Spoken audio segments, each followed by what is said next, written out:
The silence of old houses is a living thing. It does not rest. It waits.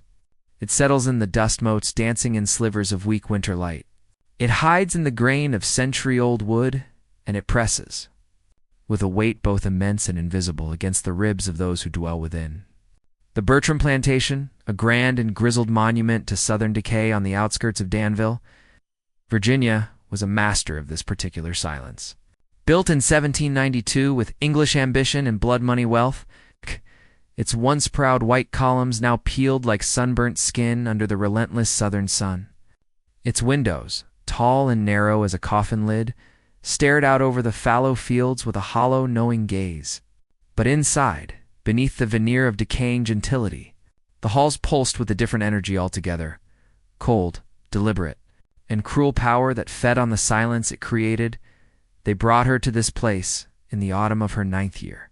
The memory was a brand seared into her soul, the jolting wagon, the iron collar chafing the tender skin of her neck, its weight an impossible anchor for her small frame, and the last fractured image of her mother, a diminishing figure of anguish being dragged down a divergent, muddy path, her screams swallowed by the vast, indifferent Virginia countryside. The house itself did not react to her arrival. It offered no welcome, no shelter. It simply watched a passive, predatory observer. She was small, sharp-eyed, and preternaturally quiet. These traits, noted with dispassionate efficiency by the overseer, were enough to decree her fate. She would serve within the house itself, a privileged cage among the countless others, by 13. The sharp angles of her childhood had been whittled down into a tool of service. She was assigned as the primary caretaker to the newborn twins, William and Jonathan Bertram. Their mother, Catherine, had succumbed to a violent fever just days after their birth, her final hours haunted not just by illness, but by the low, fearful whispers of the household staff regarding a family curse that stalked the Bertram bloodline. Their father, Augustus Bertram, did not mourn. He considered grief a form of weakness and softness, a terminal disease. His gaze was forged iron, his discipline absolute and unquestionable. And so Sarah raised the boys. She fed them warm milk from a bottle, rocked their squalling forms through fevered nights, and sang to them, in a hushed, melodic voice, songs she barely remembered, fragments of a stolen childhood on another continent, melodies that felt both alien and innate on her tongue. They clung to her skirts during violent thunderstorms, their small faces buried in the rough fabric of her dress. They giggled, their laughter a startling, pure sound in the oppressive house, when she crafted silly voices for the characters in the few storybooks she could read. But they were not hers. Even at 5 years old, they understood the fundamental law of their world. She was less, and as they grew, that inherent knowledge curdled, as sweet milk left in the sun, into a natural, thinking cruelty. The Bertrams worshipped at the altar of order.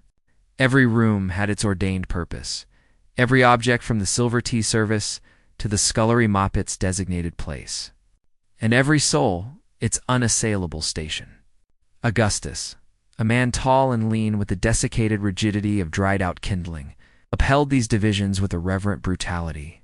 He spoke rarely, but his words, when they came, were whips. The sound of his boots, a precise, measured cadence on the wooden floors, signaled not authority, but a deep, primal fear that stilled all conversation in his wake. The nights were the worst. When the plantation finally surrendered to a false peace, the true sounds of the house emerged. The groan of a floorboard under a weight that wasn't there, the faint rattle of a door in a windless corridor, a sigh of settling timber that sounded too much like a human breath. Sarah learned to sleep with one ear perpetually tuned to this nocturnal symphony. Her body coiled tight beneath a thin blanket that never managed to keep out the chill. Some nights the footsteps would stop outside her door. Some nights they would pass by.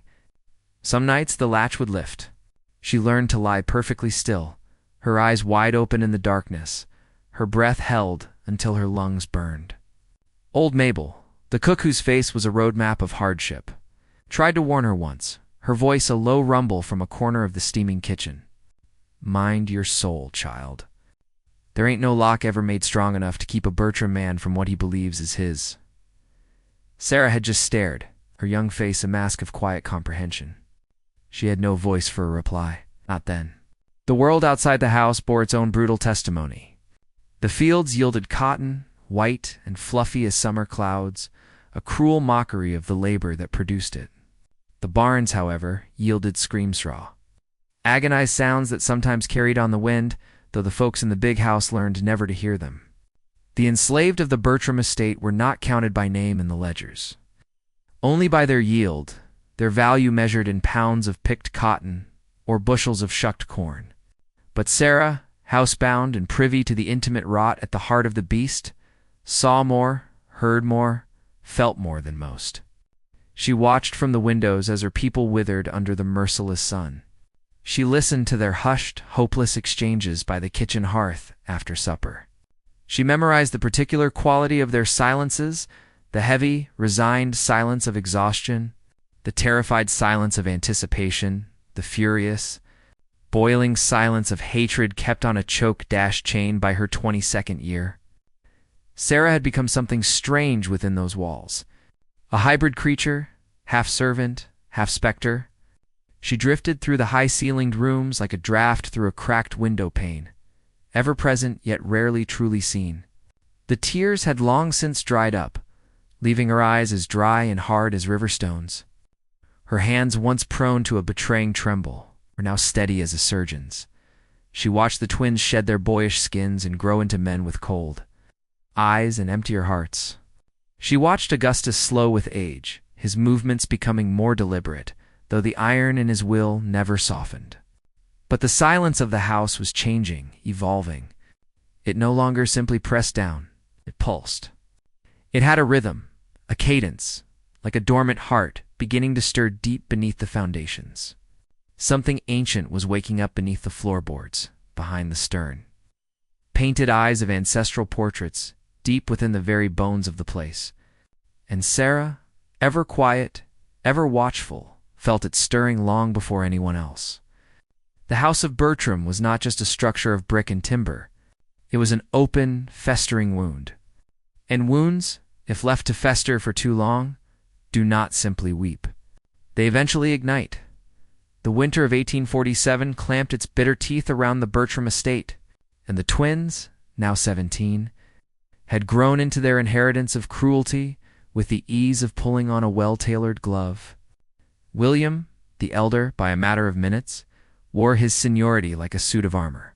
Broad-shouldered and perpetually impatient, he had inherited his father's disdain for any perceived softness, his brutality often explosive and theatrical. Jonathan, leaner and more contained, favored a different approach. He was a still hunter, his cruelty more calculated. Sarah did not look up from mending a torn apron. "I see them clearer now, is all," she said, her voice flat. Mabel did not press further. Some truths are too monstrous to speak aloud, too heavy to carry unless you have already been crushed by their weight. Augustus Bertram had indeed begun to slow. The lion was aging. His right hand, once so steady it could draw a dueling pistol and shoot the stem from a wine-glass at 20 paces, now exhibited a faint, constant tremor. He could still it with will alone, but the effort was becoming more visible. His tongue, however, had lost none of its venom. He no longer visited Sarah's small room in the deepest watches of the night. The physical assertion of his dominance was no longer necessary. The power he had once wielded through direct force had now metastasized into something more pervasive. Spectre that haunted the silence, a lesson so thoroughly taught it no longer needed demonstration. The enslaved people feared him still, not for what he might do himself, but for what he had so effectively taught his sons to enjoy. One crisp morning, a young boy named Elias, his ribs visible beneath his threadbare shirt, was caught stealing a single spoonful of molasses from the pantry. A minor transgression, one that would have earned him a cuff on the ear and extra duties in a less malignant world. But William, smelling weakness like a shark scenting blood, insisted on a formal punishment. A lesson in honesty, he declared. His eyes bright, the boy was stripped to the waist and tied to the whipping post in the yard. The lash fell 37 times. Sarah watched from the kitchen window, her expression as unreadable as stone, as the boy's back was methodically opened like a piece of parchment. each stripe a bloody line of text in a story of absolute power. Jonathan, notably, did not watch the spectacle. He stood slightly apart, a small leather-bound journal in his hand, and recorded the event in neat, precise script: the date, the offense, the number of strokes, the weather. The clinical nature of it was, in its own way, more horroring than his brother's hot-blooded violence in the weeks that followed. A new, deeper layer of quiet descended upon the plantation. It was a watchful, waiting quiet. Even the birds seemed to avoid the immediate vicinity of the great house, as if its very atmosphere had become toxic. Sarah, gliding through the halls with her dusters and brushes, felt the air itself shifting, becoming charged with a strange electricity. The portraits of dead Bertram's stern men and pinched women seemed to lean out of their frames, painted eyes following her with a new, disquieting intensity. The floorboards creaked under the burden of truths too long interred. The mirrors no longer reflected light. They seemed to absorb it, becoming pools of shadow that felt like watching eyes. One night, as a freezing rain tapped against the window panes, Mabel cornered her near the dying embers of the kitchen fire. The old woman's hands were shaking, and her voice, when it came, was so low it was almost inaudible. "He's your father, Sarah. You always knew it. You just never wanted the words made real." Sarah did not flinch. She did not gasp or deny. She simply nodded once, a slow, grave acknowledgement. Augustus had never spoken the truth aloud, had never publicly acknowledged the shared blood that flowed in their veins, but she had always known. She knew it in the way his gaze would sometimes linger on her features, tracing a resemblance he would never admit. She knew it in the particular, possessive brutality of his earlier attentions. She knew it in the very architecture of her own face, which held echoes of the same hard lines that characterized the Bertram men. The boys then were her half-brothers, bound by blood, by silence, by a shame that was entirely theirs, not hers. This truth did not liberate her. It felt, instead, like a final heavy chain being locked around her neck. A chain of blood is far heavier than one of iron, for it cannot be broken by force alone.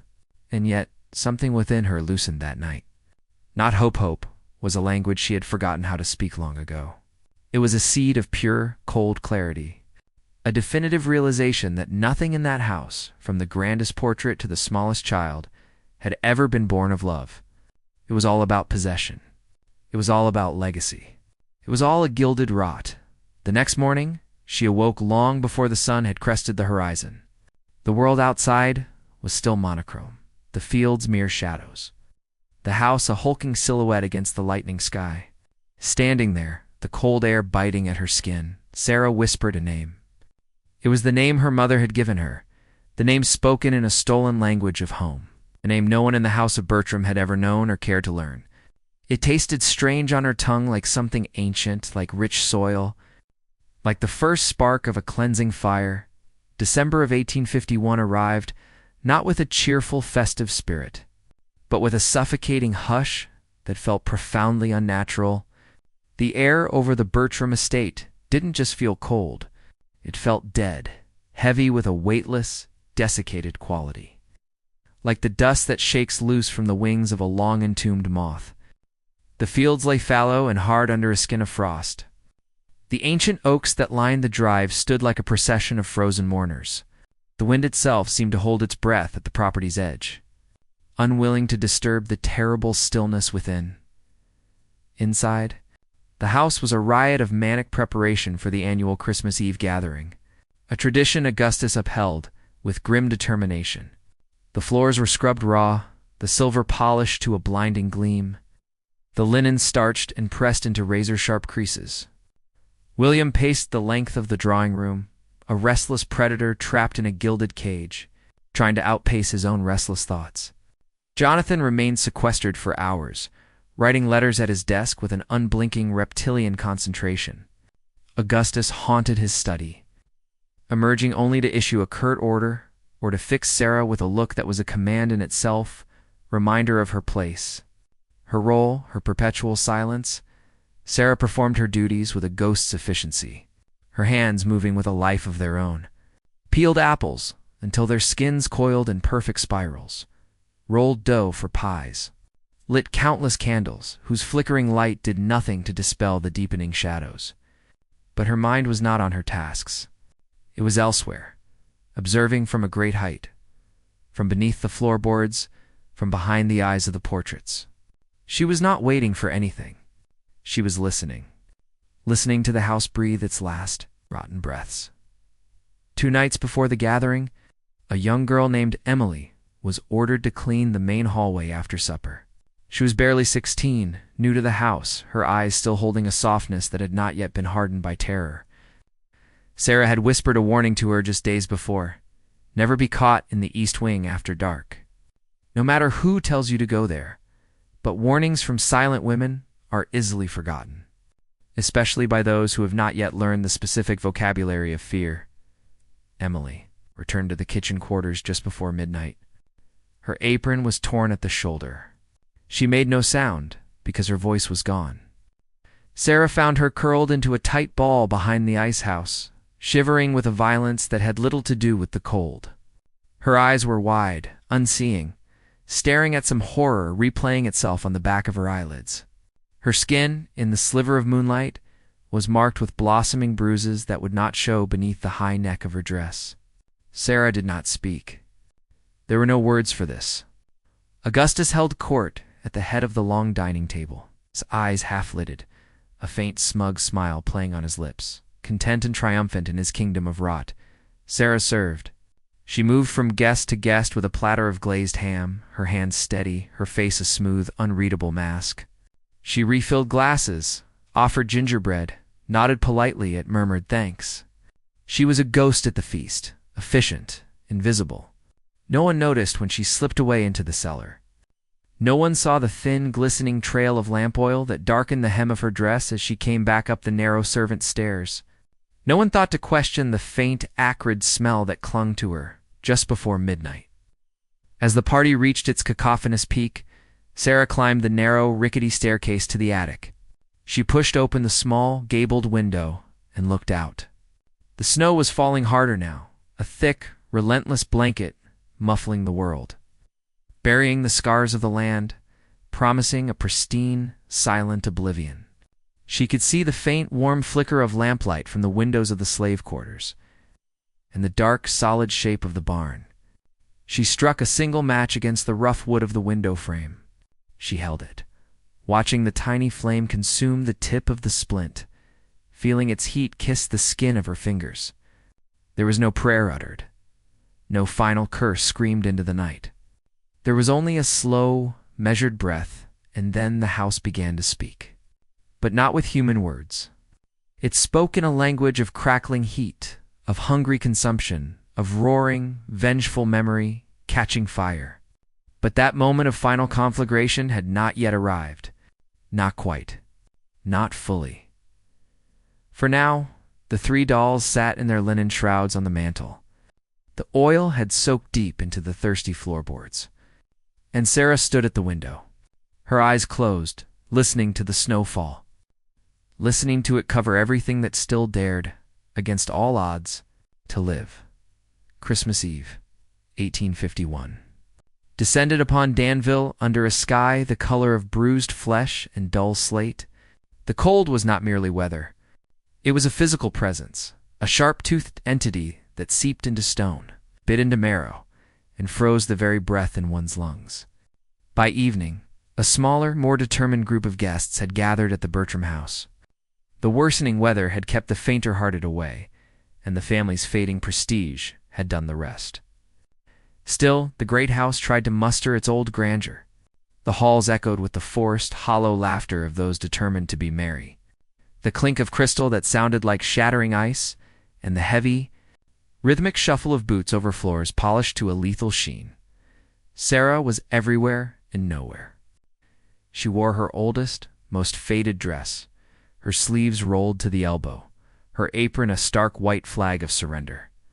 She moved through the crowded rooms with a phantom's grace, carrying heavy trays of food, refilling glasses with blood-red wine, offering slices of cured ham and gingerbread with a silent, efficient nod.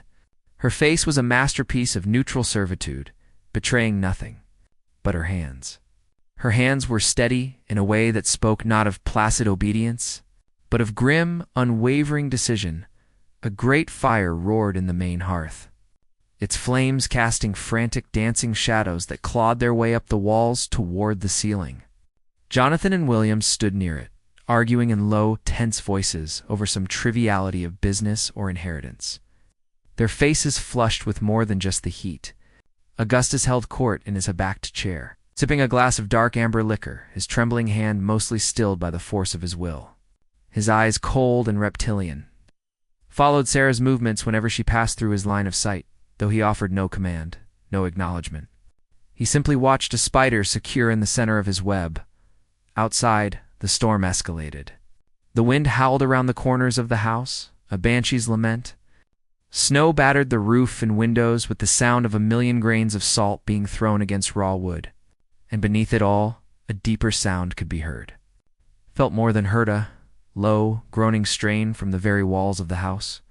A protest not against the weather, but against the accumulated weight of its own vile history, after the last guest had stumbled to their assigned room, heavy with food and drink, and the house had begun its false settle into something resembling peace. Sarah began to move with a terrifying purpose. First, the dining room. She cleared the remains of the feast, her hands moving swiftly. But she left every single candle burning, their flames standing tall and straight. Then the parlor. She folded discarded blankets, adjusted the heavy curtains, and opened the flue of the fireplace wide, allowing the last of the heat to rush up the chimney, leaving the room to the encroaching cold. At the stroke of midnight, a time when one day ended and another began, she descended into the cellar. The air there was frigid and smelled of earth, coal, and forgotten things. There, beside the nearly empty coal bin, were 4 large cans of lamp oil, each half full. She carried them up, one by one, her muscles straining with the weight, her movements meticulous to avoid spilling a single precious drop. She began her final, sacred task. The glistening oil spread over the floors, soaking into the expensive Persian rugs, darkening the wooden stair rails, coating the wainscoting. She traced it along the base of the walls, a black, unholy river. In the east corridor, where a certain tapestry still hid the ghost of a bloodstain no amount of scrubbing could remove, she poured a generous pool, watching the fabric drink it in. She worked with the silent, focused precision of a priestess performing a hallowed ritual. There was no hurry, no hesitation. This was a sacrament. The 3 dolls were taken from their wrappings and placed on the marble mantel in the formal drawing room. She positioned them with care, each one facing outward toward the room.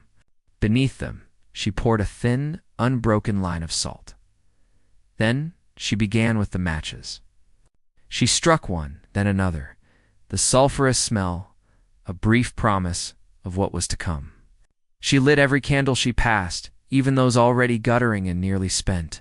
She moved through the lower floor of the house, a solitary figure in the dim light, touching her small flamed sconces, 2 candle wicks, to the oil-soaked rags she had strategically placed. The Bertram estate began to shimmer, to gleam, to glow. The light reflected in the dark window panes, creating the illusion of 1,000 watching eyes, 1,000 glittering, vengeful spirits finally given form, finally. She ascended the main staircase for the last time. Her footsteps on the treads were soft, almost silent. Her breath, in the freezing air, did not plume.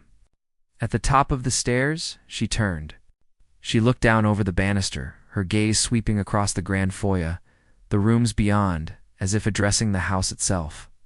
Every soul within it, every sin it contained. Then she let it fall.